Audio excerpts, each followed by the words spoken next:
Good evening, Mansoor. How are you doing?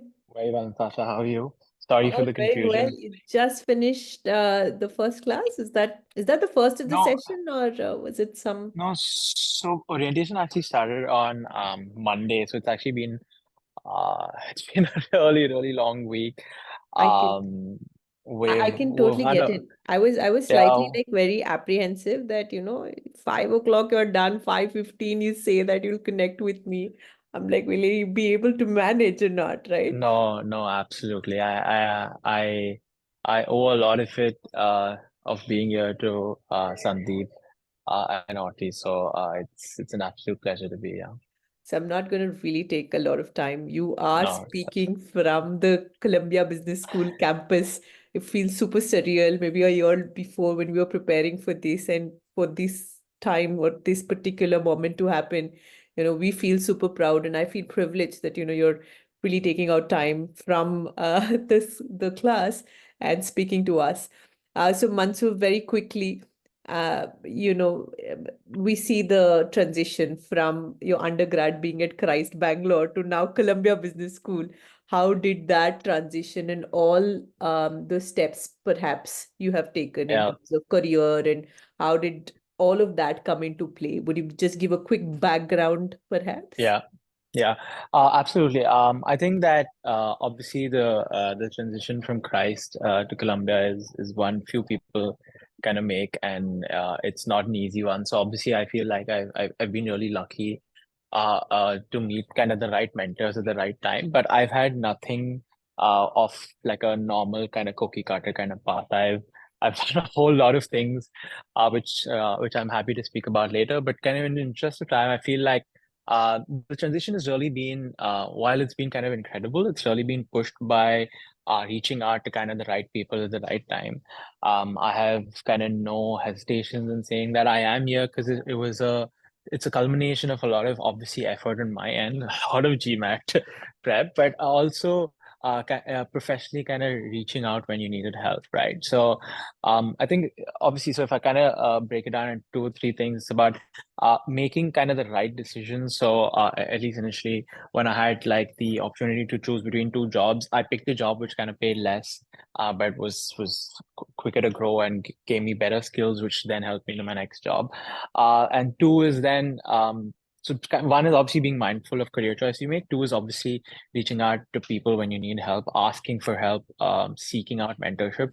So I think these are like the two main things. And I think three is also just put your head down. It's not going to all work out. You're not going to get into all business schools you apply to. It's unlikely. But at the end of the day, you need that one yes, right? So if you've applied to six, seven, eight, whatever schools, five schools, you just need that one school to say yes, which is at the end of the day, all that matters. So now reflecting back on the application process, what was the most challenging aspect and how did you navigate through it? Of course, you did have Autry with you, but really putting it all together to really make a case uh, to even, let's say, Colombia, you haven't admit you're standing right there on the other side. So what was most challenging aspect, would you say? Yeah, just in terms of like full disclosure, Autry was one of my consultants. Who helped me specifically with the CBS. I also had another consultant who kind of helped with some of the other schools, and I think also kind of helped me like figure out my own story. So I think probably the most important thing is that sometimes in the rat race of just going on, oh, I will go to XYZ, or I will do consulting for 4 years and do my MBA, but then I think just pausing and figuring out why you want to do what you want to do, right? Actually wrote about this yesterday that some of the things which didn't make sense to me when I was applying in the MBA one weekend suddenly started making so much sense. Is that I think the most important part is just that self-reflection of why you want to do what you want to do. A lot of people feel like you can come here and figure out what you want to do, while to a certain extent is true, but then everything just it's like drinking out of a fire hose, it's like drinking water out of a fire hose. You can't expect to kind of figure everything out when you come here. So I think the idea is that how do you at least have a clear idea about why you want to do a certain thing? And I think what people are really looking for is that kind of clarity of thought. That kind of takes some time to come because in India, for good or for bad, we have a certain set path. If you don't go to a certain type of college, you don't get to certain types of jobs. Or if you don't do a certain subject, you don't get a certain type of job and all of these things.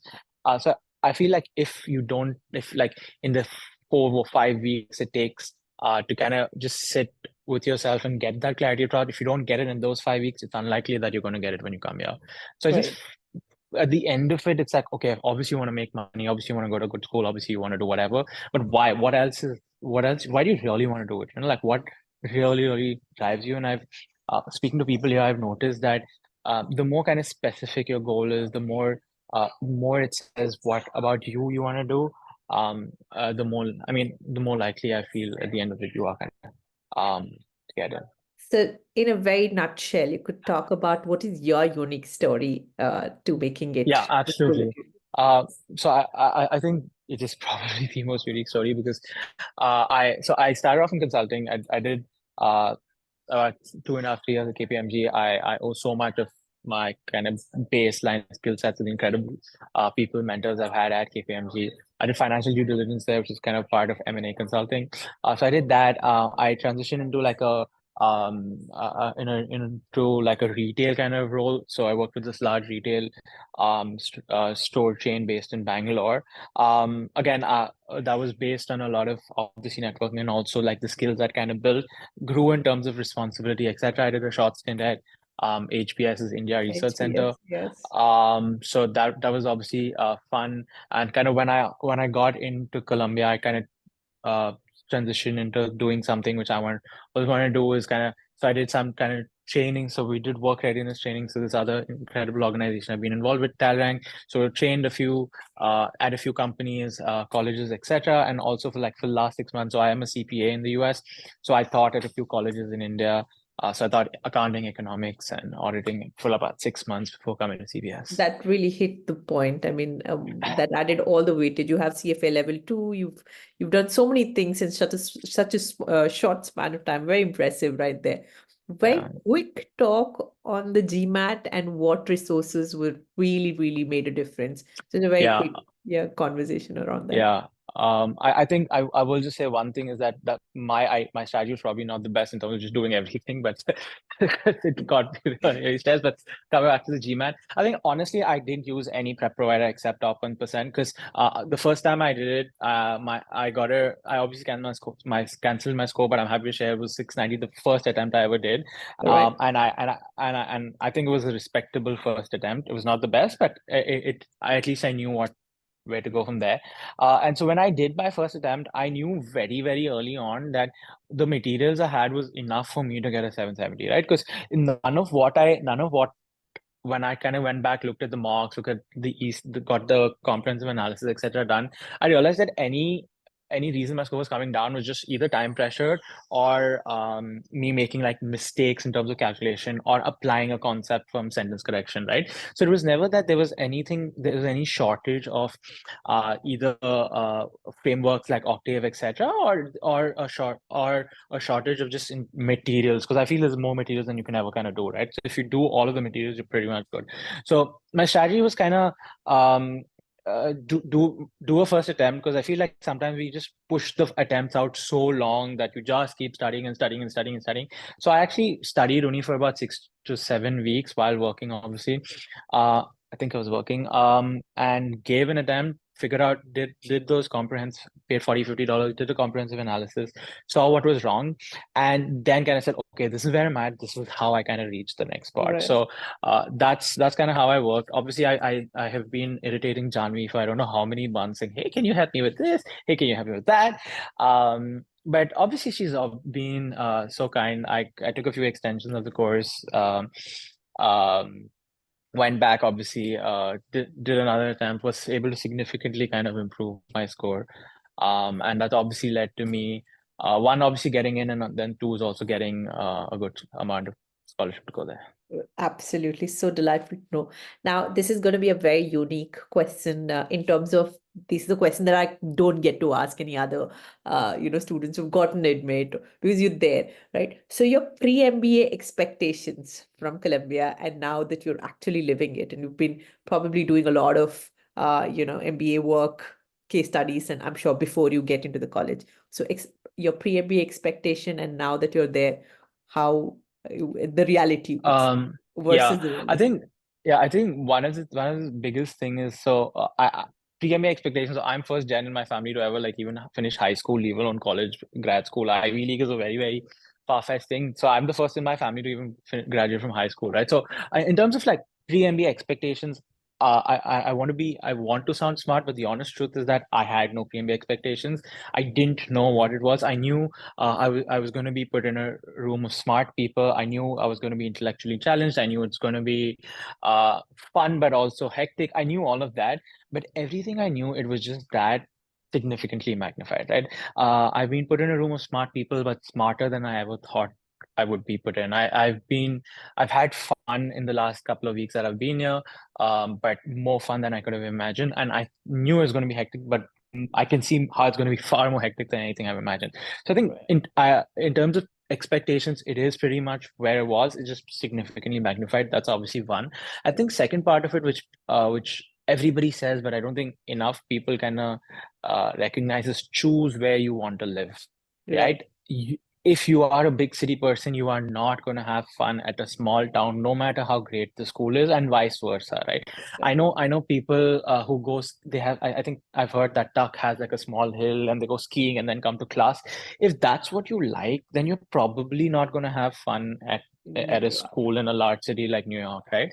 But if you like the city, if you like the hustle and bustle, you like the chaos, and you like all of that, uh, then you're probably not going to have fun in a smaller kind But of because school. isn't that one of your questions that how are you going to, leverage being in the center of business, right? Yeah, That's one of your essay questions as well. So what is the class dynamics like at the moment? Because you yeah, just happened to touch on that. Well, yeah. Yeah, I think in terms of class dynamics, actually, it is actually incredible. One is just in terms of diversity. And I don't say diversity, I mean, because obviously it's well balanced in terms of gender, but I also mean diversity of experiences, diversity of age, diversity of obviously geography, diversity of ethnicities. I actually wrote about this because it's something I've been thinking about. Is that I don't necessarily learn with the smartest people if they're all similar to me. I learn the most when I'm with most different people, right?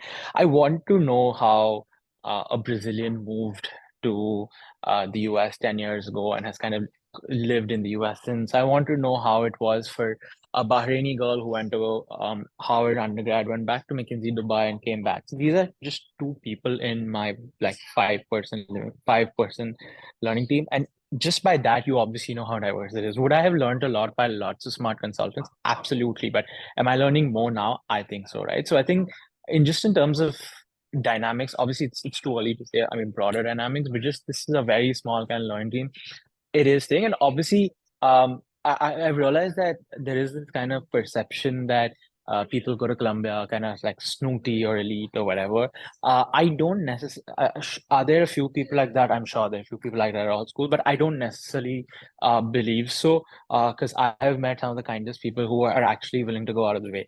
That being said, people are also incredibly busy. So if you don't reach out to them in the right way, think, hey, I want to get into an MBA. Yeah, everybody wants to get into it. What can I do? Why me? Why Columbia, etc. So I feel like people are just busy and everybody's just needs their time, needs to protect their time. So I don't necessarily think people are snooty just because it's an Ivy League, which sometimes is general perception. I'm just smiling here because the last question that I'm going to end ask this so that people don't disturb you, not necessarily disturb you, but you're going to get busier in the next 2 years, right? So we end this question by what is your advice to the new applicants and the future applicants to Columbia? Yeah, I think I obviously was able to write a good application in Columbia. Admission consultants are great, but they have not gone to the school, right? Unless they have, but most likely they're not. They are not in there at the moment. They don't understand school culture as much as students who've gone through that.